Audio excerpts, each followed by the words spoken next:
Quisiera que me acompañe Isaías capítulo 9, verso 6.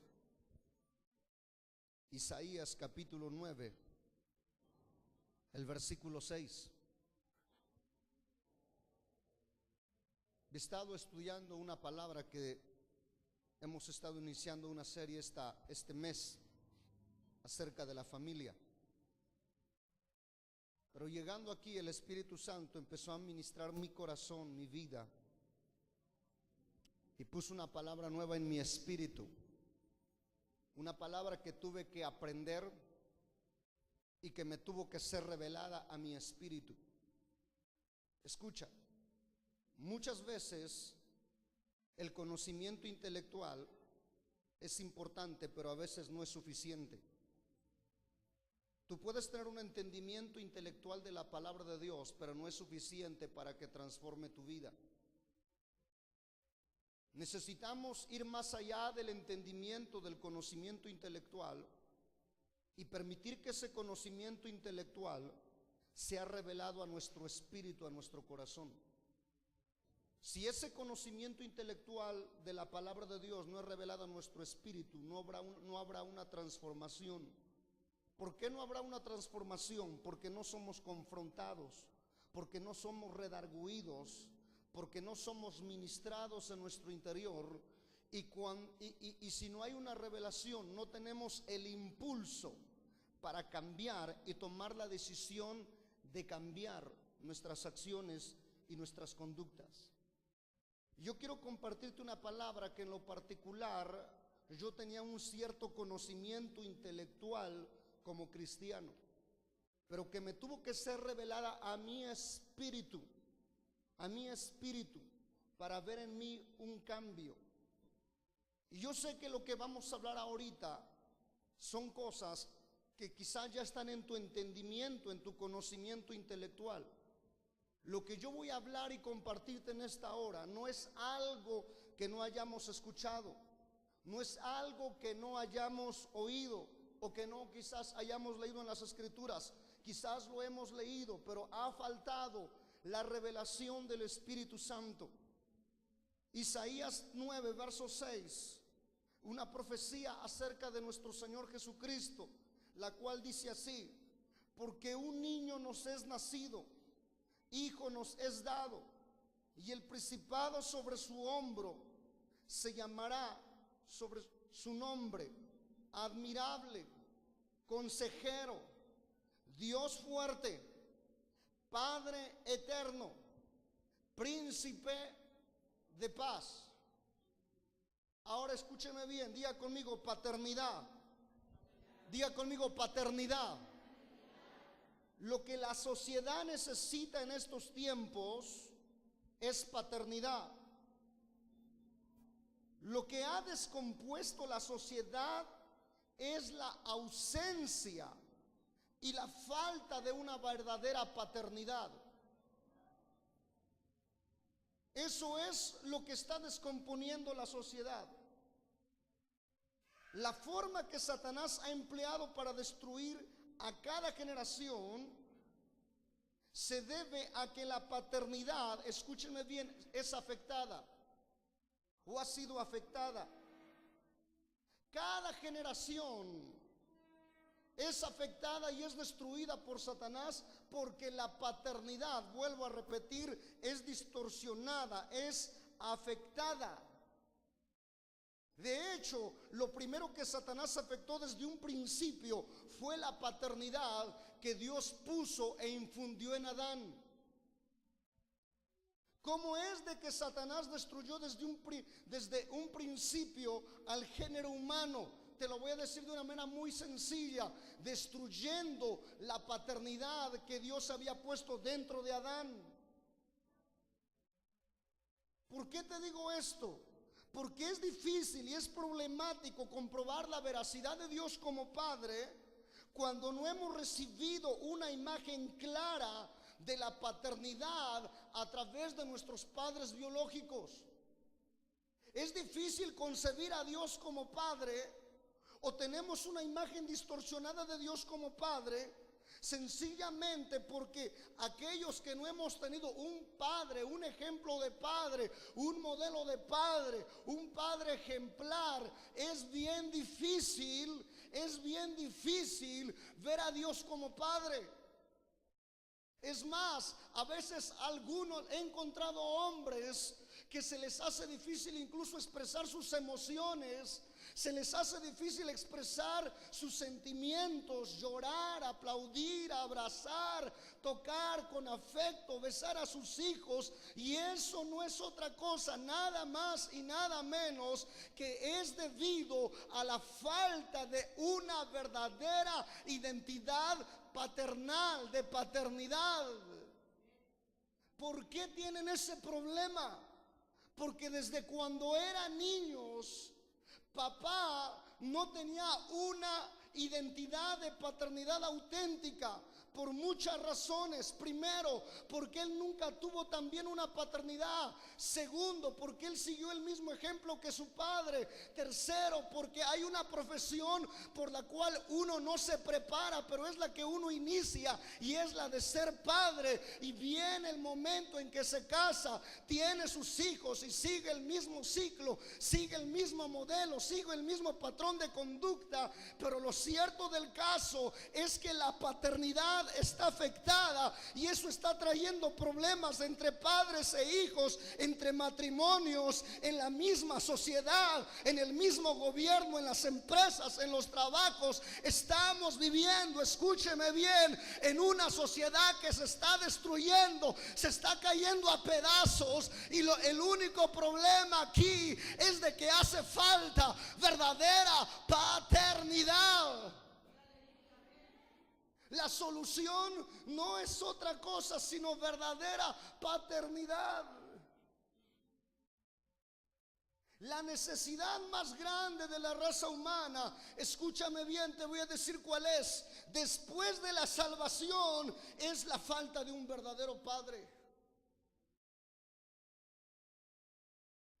La necesidad del ser humano, escúchame bien, aunque ya estés adulto, después de ser salvo, es la necesidad de un padre. Dios diseñó a la sociedad, la política, el gobierno, la iglesia, la familia, para manifestar su paternidad. Pero la realidad es que está muy alejado esto. Vuelvo a repetirte, Dios diseñó la sociedad, la política, el gobierno, la iglesia, la familia, para manifestar su paternidad. No necesitamos más políticos profesionales y brillantes. Lo que necesitamos son políticos que sean verdaderos padres. Escúchame bien, no necesitamos más gente, más líderes que solamente sean profesionales, sino necesitamos verdaderos padres. Porque incluso un mandatario político, civil, escúchame bien, viene siendo un padre. Un ministro de iglesia, de culto, viene siendo un padre espiritual. Un hombre, un jefe de hogar, viene siendo un padre. En la actualidad tenemos una sociedad de millones de hombres y mujeres huérfanos que están clamando por un padre que sea su protector, que los defienda de la injusticia, que los alimente materialmente y espiritualmente. Vuelvo a repetirle, hay millones de hombres y mujeres huérfanos que claman en su desesperación: si yo tuviera un padre que me defendiera, si yo tuviera un padre que me protegiera, si yo tuviera un padre que me defendiera de las injusticias, que me alimentara con sus consejos, con sus palabras, con su ánimo, mi vida sería otra. Y cuando estoy hablando de huérfanos, no estoy hablando de gente que ya no tenga sus seres queridos biológicamente, porque conozco gente que viven en una orfandad, que son huérfanos a pesar de que tienen sus padres biológicos. Pero lo cierto del caso es de que viven una situación tan trágica porque están desprotegidos, desamparados, están expuestos a los peligros debido a la falta de paternidad, que se hicieron hombres a la fuerza, que empezaron a trabajar desde pequeños cuando no era tiempo, que empezaron a ser humillados por la sociedad desde pequeños cuando no era tiempo. ¿Por qué? Porque no hubo un padre que saliera al frente de ellos. Estoy hablando de mujeres que tuvieron que irse a los 13, 14, 15 años con el primero que se les atravesó, sencillamente porque les faltó el abrazo, el beso, la protección, el afecto, el amor fraternal de un verdadero padre. Y esa es la situación y la realidad de la que estamos viviendo. Hoy más que nunca hay hijos rebeldes que se han ido de la casa y están sin dirección porque no encontraron en el hogar, en la iglesia, en el gobierno, un padre que los amara y los afirmara, les diera identidad. Encontramos altos índices de prostitución. ¿Y cuál es uno de los problemas de la prostitución? Oh, la falta de paternidad.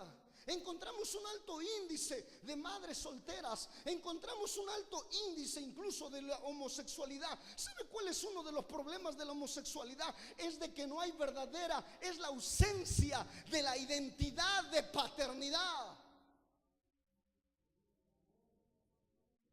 Yo he escuchado padres que dicen: yo no beso a mi hijo porque se le puede voltear el calcetín. Pues si no lo besas de verdad, se le va a voltear el calcetín. Yo prefiero besar a mi hija a que otro sinvergüenza me la esté besando. Yo prefiero darle a mi hijo un beso en la frente, en la mejilla, donde le caiga, porque eso le da seguridad, le da identidad, le da impulso. Y usted me dirá: ¿y no tiene miedo, hermano, de que se le voltee el calcetín? Claro que no, porque le estoy injertando, le estoy transmitiendo, escúcheme bien, la paternidad de Dios. Porque cuando yo vengo a la presencia de Dios, cuando he fallado quizás mente o con mis debilidades, cuando yo vengo a la presencia de Dios, puedo sentir las caricias del Padre Celestial, y puedo sentir el abrazo del Padre, y puedo sentir el afecto del Padre. Y lo que yo recibo de mi Padre, eso es lo que puedo dar.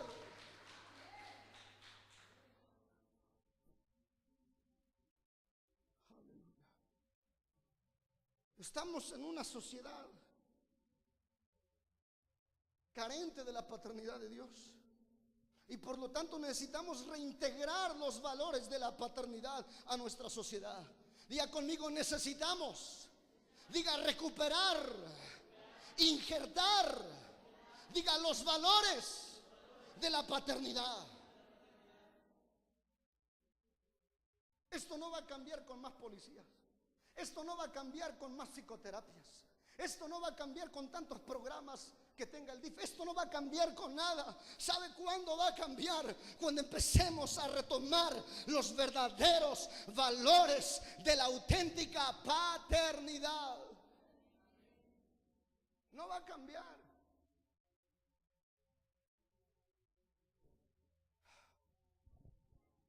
Puedo sentir al Espíritu Santo aquí ministrando. Prepárate, porque yo no sé cómo voy a terminar. Pero ¿qué significa ser padre? La pregunta que surge aquí, si estamos hablando de paternidad, ¿qué significa ser padre? Porque pensamos que ser padre solamente es aquel que engendra. Aún los animales se engendran, pero no son padres. Está fuerte esto. ¿Qué es un padre? El origen de la palabra padre en el idioma arameo significa Abba. Abba, se lo voy a deletrear: A, W, B de bueno y A, Abba, que se traduce como papito. Papito, dando la idea de un niño que clama papito, papito, y da la idea de que está en las piernas de su papá diciendo: papito, te amo, papito. Abba. ¿Sabe que en el momento más difícil de la vida de Jesús, estando en el huerto Getsemaní, ¿sabe cómo se dirigió Jesús al Padre? Le dijo: Abba, Abba, Padre, papito, papito, papito hermoso, me siento solo, me siento desprotegido, siento que no puedo más. Abba, Padre.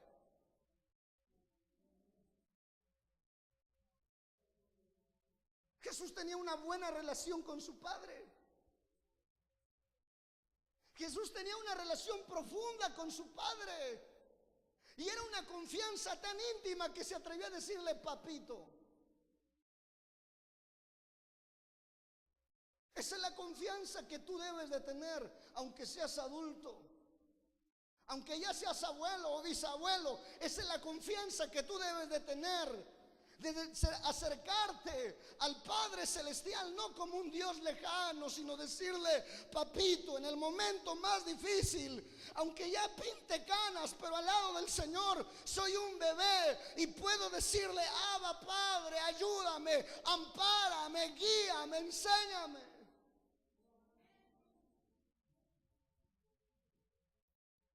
Jesús puede expresarse así. En el idioma griego la palabra padre equivale a la palabra pater. Pater, se lo voy a deletrear: P-A-T-E-R, pater. De donde proviene el término en español patria. Patria. Pater, si lo traducimos de el griego al español, es patria.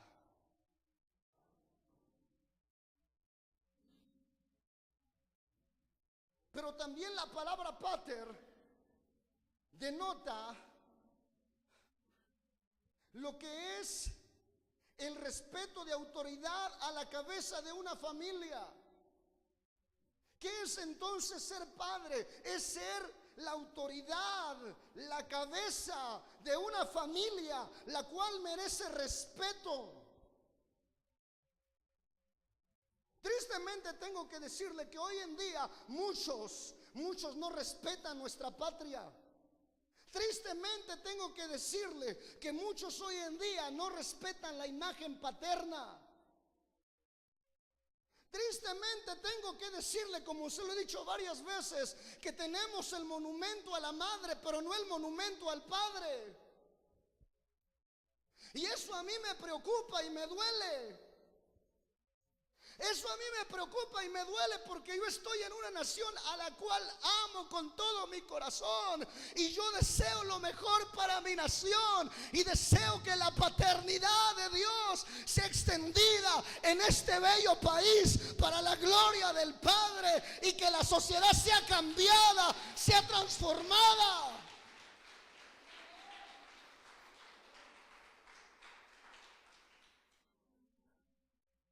La palabra pater tiene muchos significados, los cuales revelan cada faceta de la naturaleza de Dios como Padre. Escucha esto: la palabra pater tiene mucho significado, las cuales revelan cada faceta de la naturaleza de Dios como Padre, y el ejemplo que debemos de seguir. Mira, te voy a decir nada más lo que significa la palabra pater, es decir, la palabra padre. Significa fuente, protector, uno que nutre, proveedor, progenitor, iniciador, fundador, autor, creador, maestro, líder, cultivador, generador, transmisor, adiestrador, sustentador, patriarca, organizador, defensor, uno que lleva la carga, estabilizador, uno que endosa, animador, gobernador, mentor y modelo. Todo eso encierra la palabra pater. Y cuando yo veo eso, hasta escalofrío me da.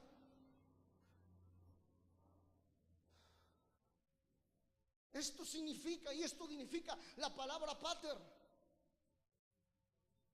Pero lo cierto del caso es que cuando nosotros, los que ya somos adultos y somos padres de familia, volteamos atrás, estoy el 99.9 seguro que la mayoría de nosotros no tuvo una paternidad así.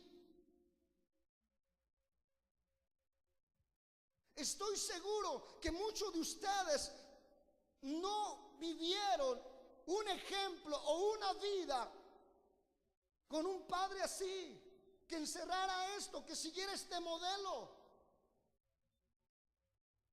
Lo que encontramos fueron dictadores, lo que encontramos fueron patrones, lo que encontramos fueron capataces, lo que encontramos. Yo encontré algo, que yo no soy patrón de mi hogar. Yo soy líder de mi hogar. Escuche bien esto. Yo encontré que no soy patrón de mi hogar. Soy líder. Y hay una diferencia entre un patrón y un líder. Un patrón dicen hagan. Hey, hagan aquello. ¿Por qué? Porque les pago. ¿Por qué? Porque estás ganando un sueldo. ¿Por qué? Porque veniste a rentarte para tú percibir un sueldo. Hagan eso. Eso es lo que dice el patrón. Pero el líder dice hagámoslo. El patrón dice a ver cómo le hacen, pero háganlo. El líder dice no, les voy a enseñar cómo se hace. Y yo he entendido que yo no soy un patrón de mi hogar. Dios no me va a pedir cuentas como patrón. Dios me va a pedir cuentas como líder. Hagamos. Les voy a enseñar cómo se hace. Pero muchos de nosotros, el 99.9% creo yo, hemos vivido en una situación o venimos de ascendientes que tenían una paternidad distorsionada. Y esto ha ido pasando de generación a generación.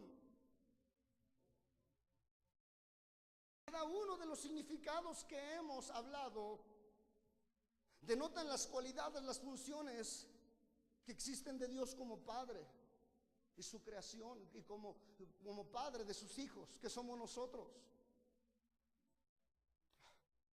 Por lo tanto, Dios pide que sigamos su ejemplo como hombres dentro de nuestra familia.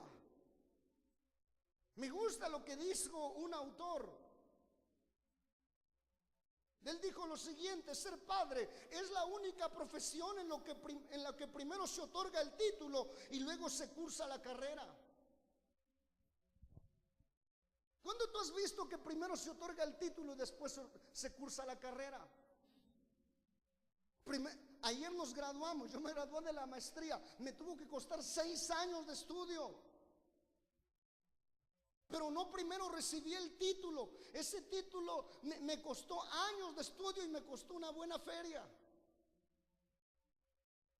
No primeramente se da el título, primeramente, comúnmente en las carreras seculares, primeramente se estudia la carrera y después se da el título. Pero en lo que es la paternidad, la situación está al revés. Primeramente se recibe el título y después ahí se estudia en la carrera.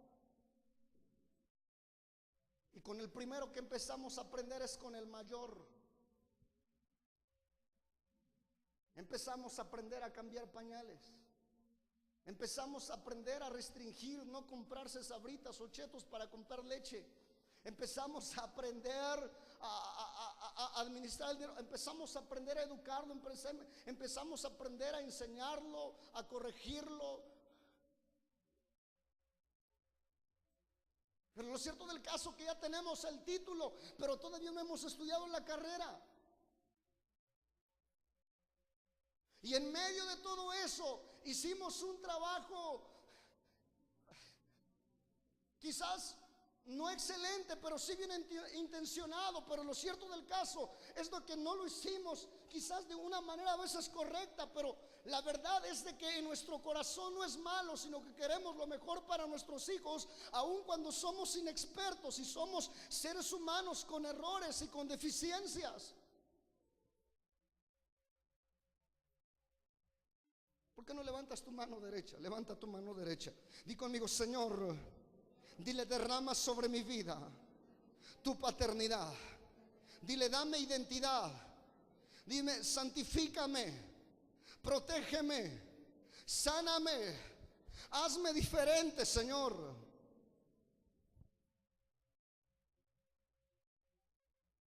Encontramos aquí los atributos de lo que es un padre. Pero debido a, como he dicho, a la carencia de todo esto, es de que tenemos muchos hombres y mujeres que han sido afectados en sus emociones y en sus relaciones interpersonales. Debido a la falta de paternidad, tenemos hombres y mujeres con muchos problemas serios, emocionales o psicológicos. Tenemos hombres y mujeres conflictivos o iracundos. Tenemos hombres y mujeres que confunden las heridas de su alma con su temperamento. Y pensamos, no, es que Dios así me hizo. No, Dios no te hizo así.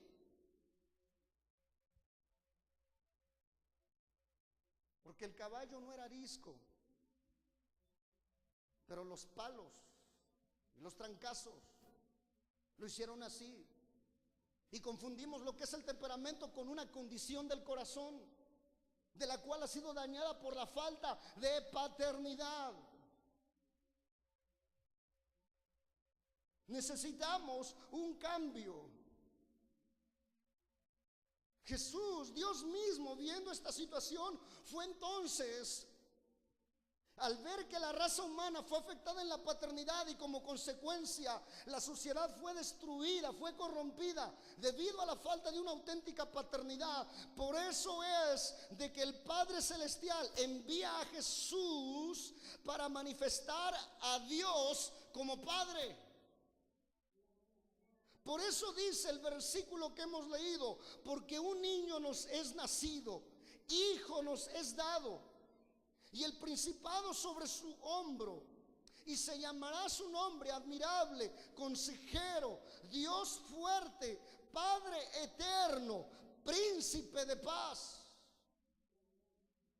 ¿A qué vino entonces Jesús a la tierra? Te voy a decir a qué vino: a manifestar, a revelar a Dios como Padre.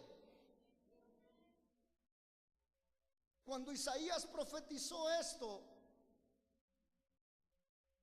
era algo inusual para los judíos, pero cientos de años después Malaquías vuelve a profetizar algo similar. Acompáñeme por favor, Malaquías capítulo 4, verso 6.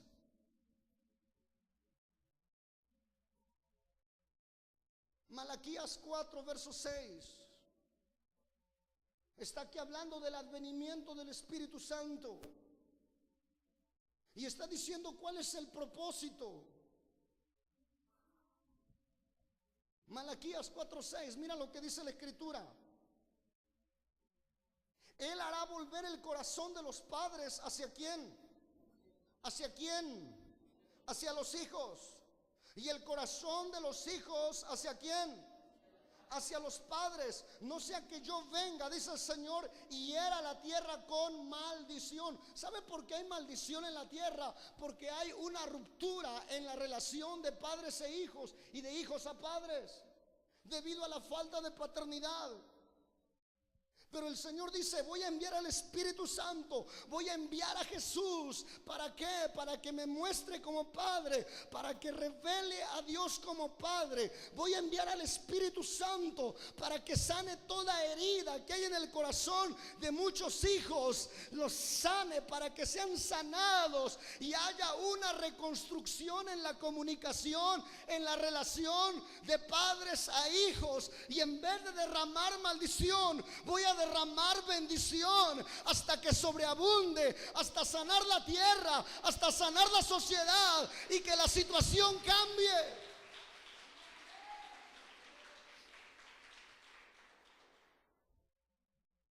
Después de que Malaquías profetizó esto, fue una profecía que no se cumplió luego.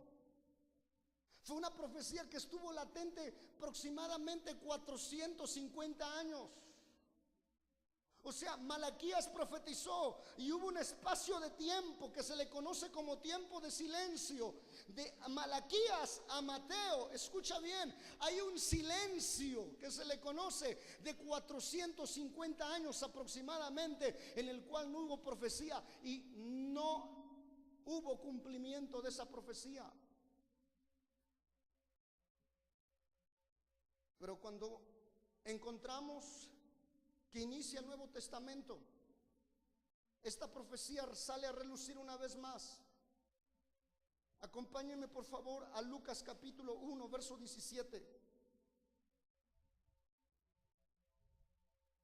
Lucas capítulo 1, versículo 17. Aleluya.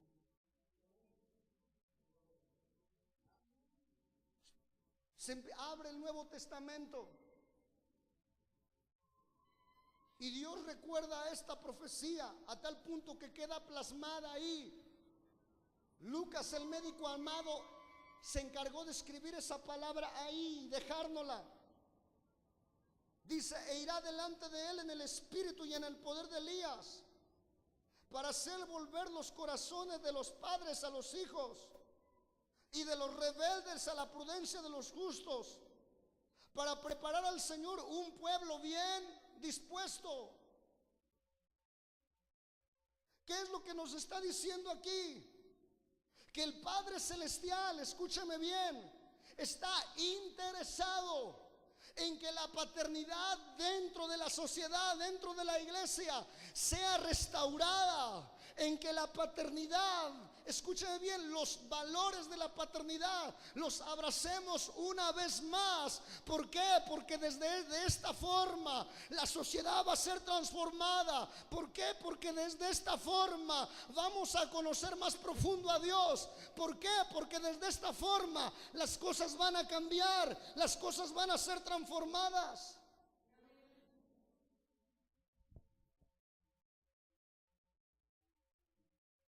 Jesús viene y comienza su ministerio. ¿Sabes cómo comenzó Jesús su ministerio?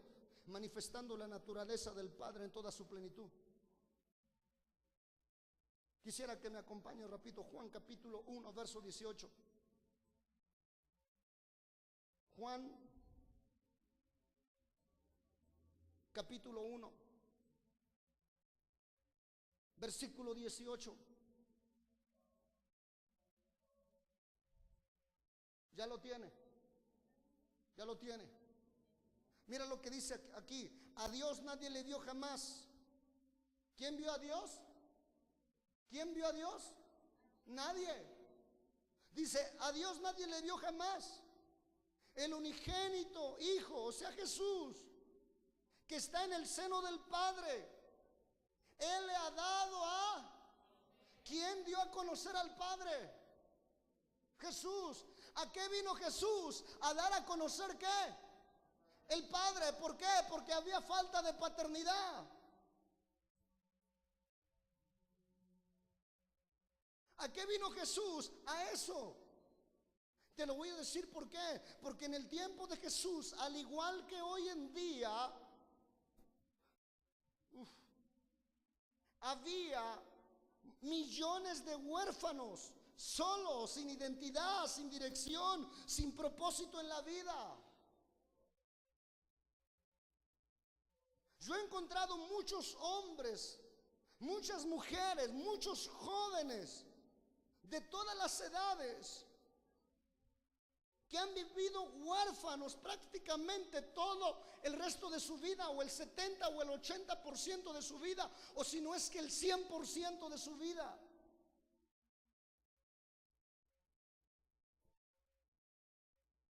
¿Y sabe cuál es su problema? No tiene una identidad firme. Tú les hablas y te hablan agachado. Eso demuestra inseguridad. No son seguros para tomar una decisión. Lo hago, no lo hago, lo hago, no lo hago. Y el que tiene identidad, y me choca este que no se decide. No, ¿sabe cuál es su problema? Es de que no tiene una verdadera identidad.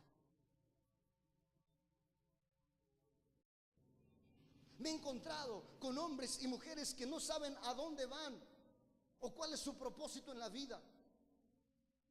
No tienen una dirección, una visión óptica de la vida. No tienen eso. ¿Y sabe dónde radica el problema? En la falta de paternidad. Y si han formado estas cosas, ha sido a los golpes, ha sido a los trancazos, ha sido a través de otras fuentes, y han tenido que formarse a los golpes. Pero ese no es el diseño de Dios. Acompáñenme por favor. Juan capítulo 14, verso 7. Estamos concluyendo. Pudiera yo hablar mucho acerca de esto, pero creo que con esto es suficiente. Jesús había estado con sus discípulos 3 años y 6 meses. Estaba a punto de partir, de ir a la cruz y ascender al cielo. Pero antes de ir a la cruz, Jesús fue interrogado por sus discípulos. Y Jesús les hace la contestación, versículo 7. Si me conocéis, también a mi Padre conoceráis. Desde ahora le conoceréis y le habéis visto.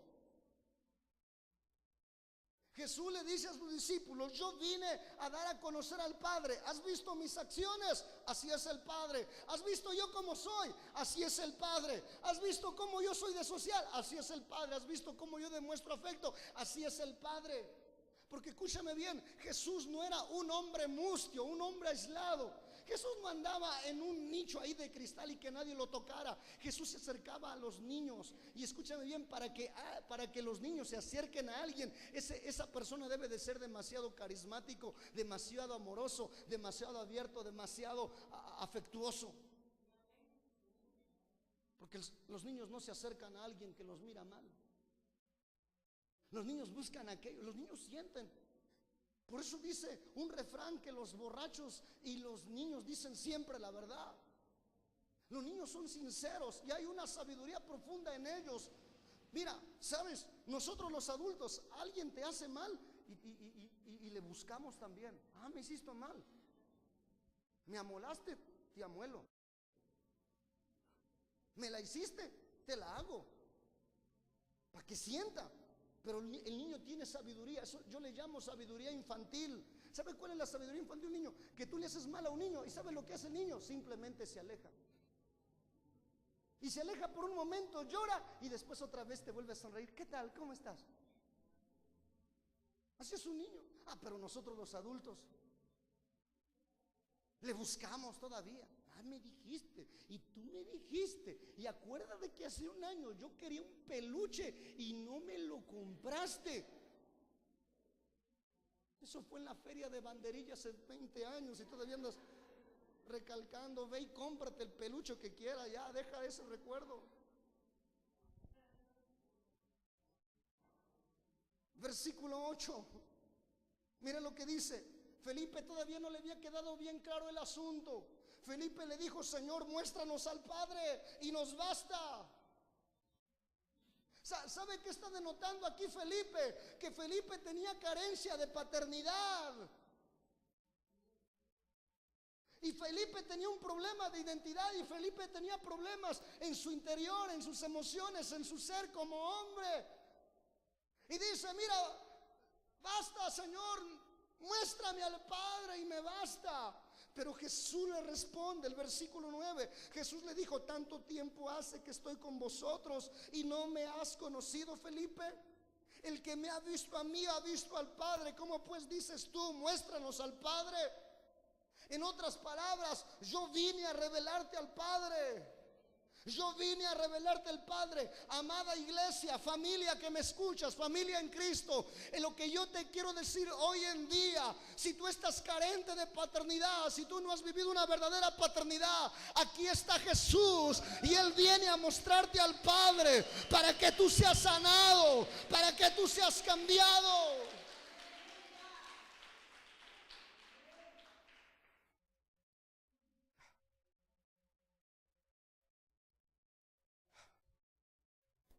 Yo he visto hombres,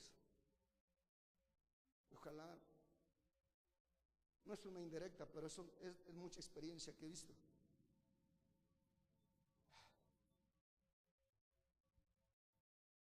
Y les cuesta mostrar su afecto, sus emociones. Incluso hasta les cuesta llorar.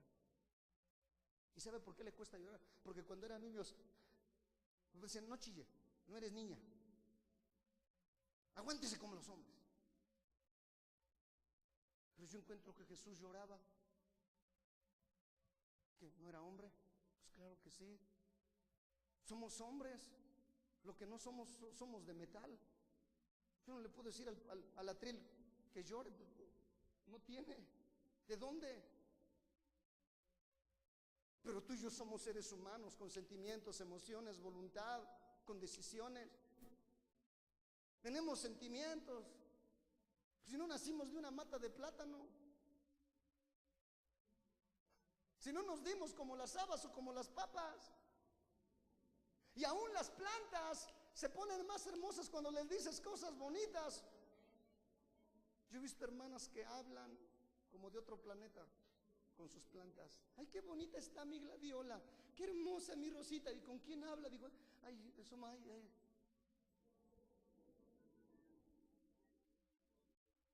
¿Por qué le habla? Porque se ponen más hermosas. Y será que, oye, si una planta se pone hermosa con palabras, ¿será que el ser humano con palabras de afecto, con palabras de motivación, con palabras de aprecio, con palabras de reconocimiento, será que no seamos construidos? ¿Será que no seamos edificados? Desde luego que sí, pero a nosotros se nos enseñó como machos y típicos mexicanos botudos de bigote grande, se nos enseñó que los hombres no lloran y que no se rajan y que nosotros somos machos así, así, asá, y así nos hicimos y así nos formamos, y de tal manera que cuando viene el poder del Espíritu Santo sobre nosotros decimos: no voy a llorar, no voy a llorar.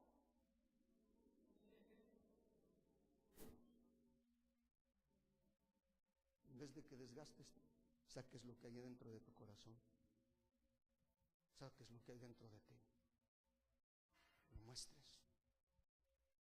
Y yo sé que muchos de los tuyos dicen: yo los amo, hermano, yo los amo. Yo he escuchado hombres que dicen: mire, hermano, yo amo a mis hijos, de veras, yo lo amo. Mire, yo sería capaz de que me corten un brazo por tal, a fin de que no les pase nada a mis hijos. Pero digo, ¿sabes cuál es tu problema? Tu problema es que eso tú lo sabes, pero no lo demuestras.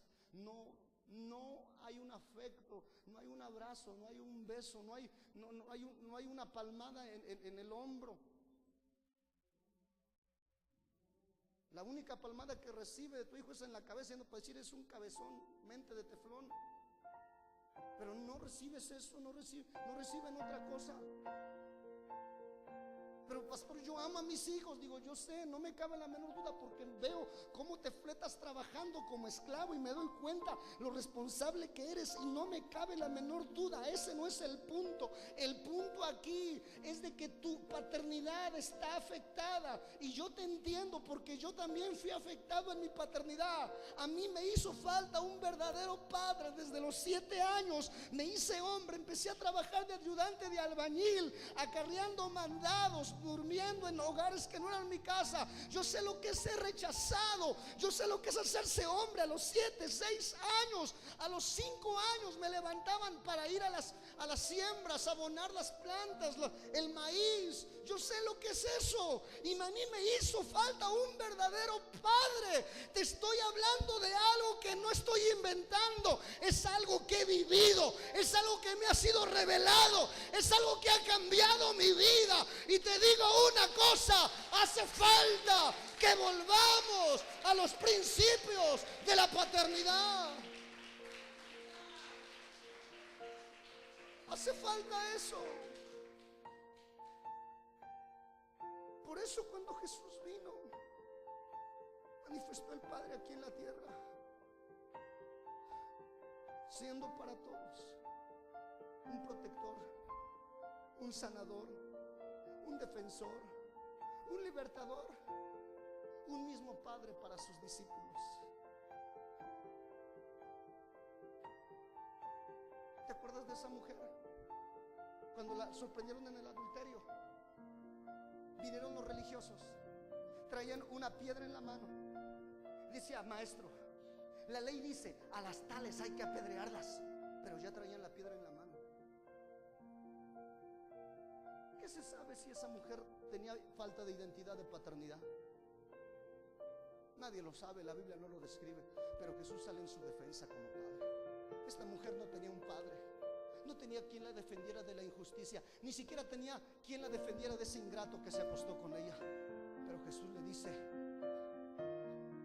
el que esté libre de pecado, que arroje la primera piedra.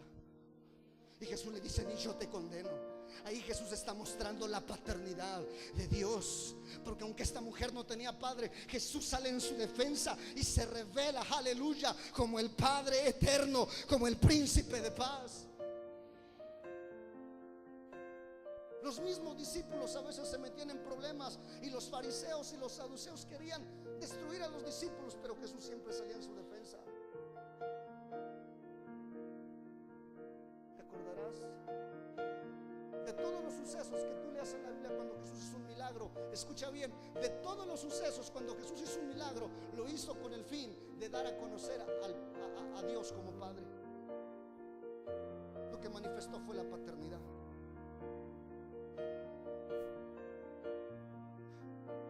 Manifestó la paternidad. Cuando Jesús sanó al leproso, dice la que salió el leproso y se postró ante Jesús y le dijo: Señor, si quieres puedes limpiarme. Y a mí lo que me llama la atención es que en el tiempo de Jesús, cuando alguien se encontraba un leproso, el leproso tenía que gritar a distancia: inmundo, inmundo.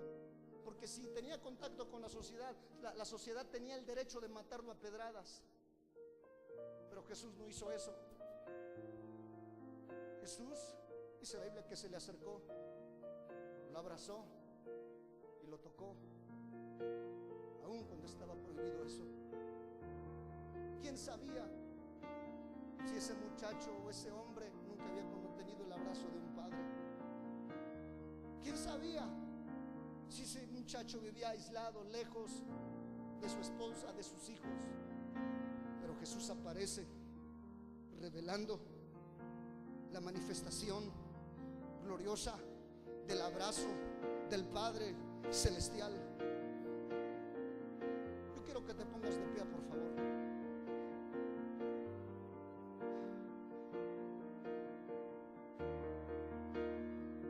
¿Sabe cómo funciona el reino de Dios?